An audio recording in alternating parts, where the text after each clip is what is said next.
Fala galera, aqui quem está falando é o professor Ticiano. Hoje a gente vai ter uma videoaula sobre cinemática, falando especificamente sobre movimento uniforme.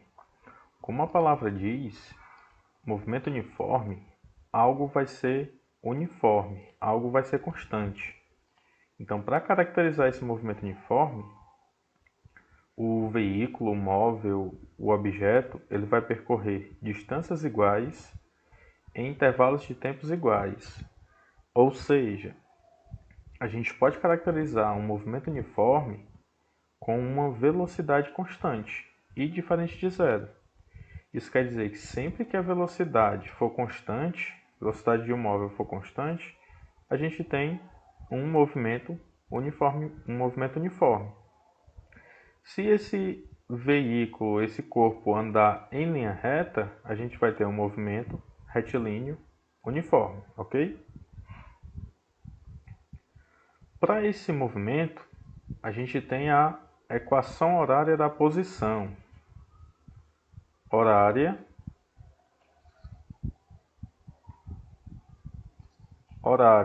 porque vai relacionar a hora com a posição. A hora vai relacionar o tempo com a posição S, com o espaço, certo? Que é o que a gente vê aqui embaixo. S é a nossa posição final, S0 é a nossa posição inicial, V, nossa velocidade, e o T, o tempo, certo? Então, essa equação aqui vai relacionar o tempo com a posição do veículo. À medida que o tempo passa, o veículo vai estar em posições diferentes, ou aumentando o seu espaço ou diminuindo, dependendo do seu referencial, certo? Para os gráficos, aí a gente vai lembrar um pouco lá da matemática. Se a gente voltar um pouquinho aqui, voltando aqui para a equação horária da posição, a gente observa que no tempo, o tempo t é como se ele tivesse elevado a 1. Isso quer dizer que essa equação aqui é uma equação de primeiro grau, uma função de primeiro grau. O que eu quero dizer com isso?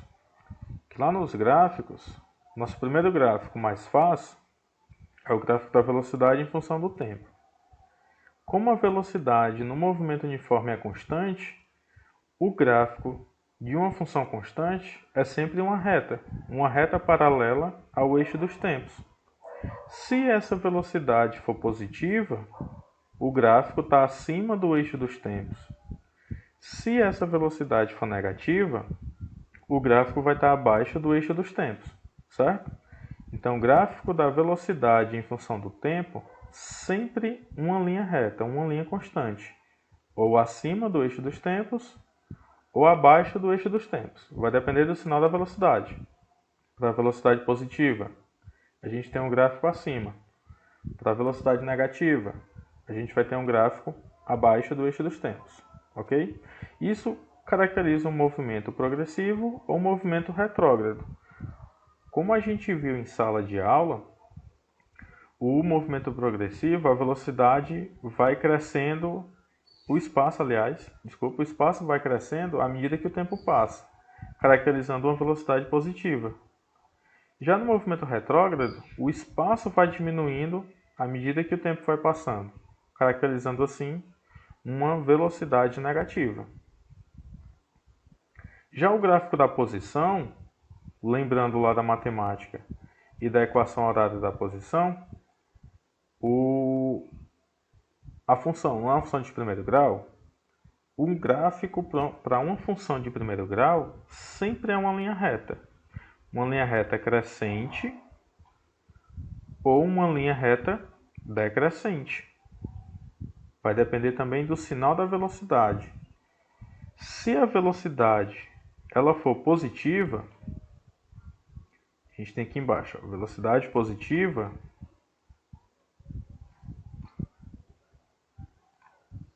a gente tem um gráfico, uma reta crescente, certo? Se a velocidade for negativa, aqui embaixo velocidade negativa,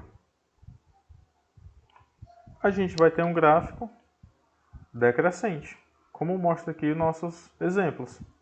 Outro ponto importante é onde o gráfico está iniciando. O gráfico sempre vai iniciar na posição inicial da trajetória, certo? Então, relembrando aqui, voltando. Voltar aqui para o gráfico da velocidade. No movimento uniforme, velocidade não é constante, o gráfico vai ser sempre uma reta paralela ao eixo dos tempos, ou uma reta paralela acima, se a velocidade for positiva, ou uma reta paralela abaixo, se a velocidade for negativa. Já o gráfico da posição em função do tempo sempre vai ser uma reta crescente, se a velocidade for positiva, ou decrescente, se a velocidade for negativa. Certo? Por exemplo, aqui a gente tem um exemplo. A função horária de um carro que faz uma viagem entre duas cidades é dada por essa expressão. S, posição final, é igual a 100 mais 20 vezes t. Isso, os dados no SI.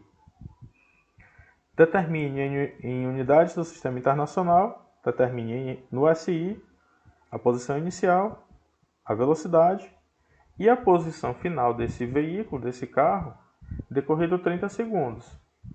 O item A e o item B, a gente só precisa comparar essa equação da questão, que é uma equação horária, tempo, da posição, relaciona o tempo com a posição, comparar essa equação aqui com a equação geral do movimento uniforme.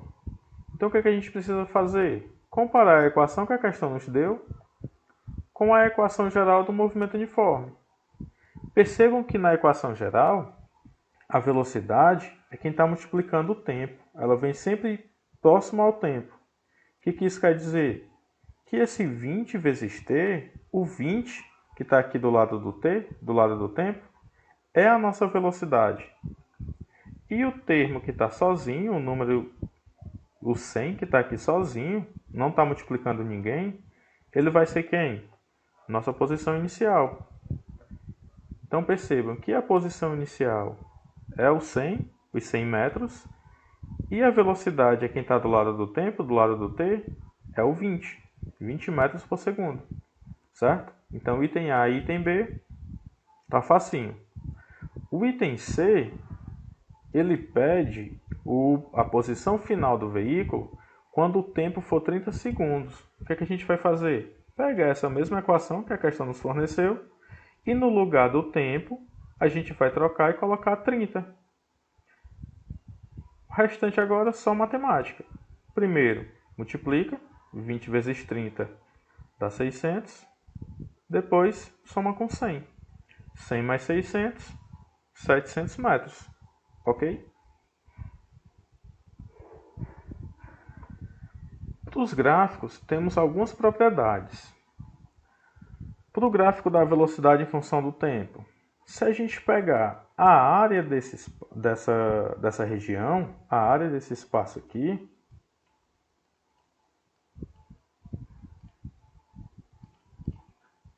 e calcular essa área, V vezes T, a área de um retângulo, né? Lado vezes o outro, quando a gente tem velocidade vezes tempo, velocidade vezes tempo é numericamente igual ao espaço. Então, a partir do gráfico da velocidade em função do tempo, se a gente quisesse encontrar a variação de espaço daquele veículo, bastaria a gente multiplicar a velocidade, o valor que iria aparecer aqui do lado, vezes essa variação de tempo. Quando a gente multiplica os dois, a gente vai encontrar o ΔS, a variação de espaço ou variação de posição do veículo.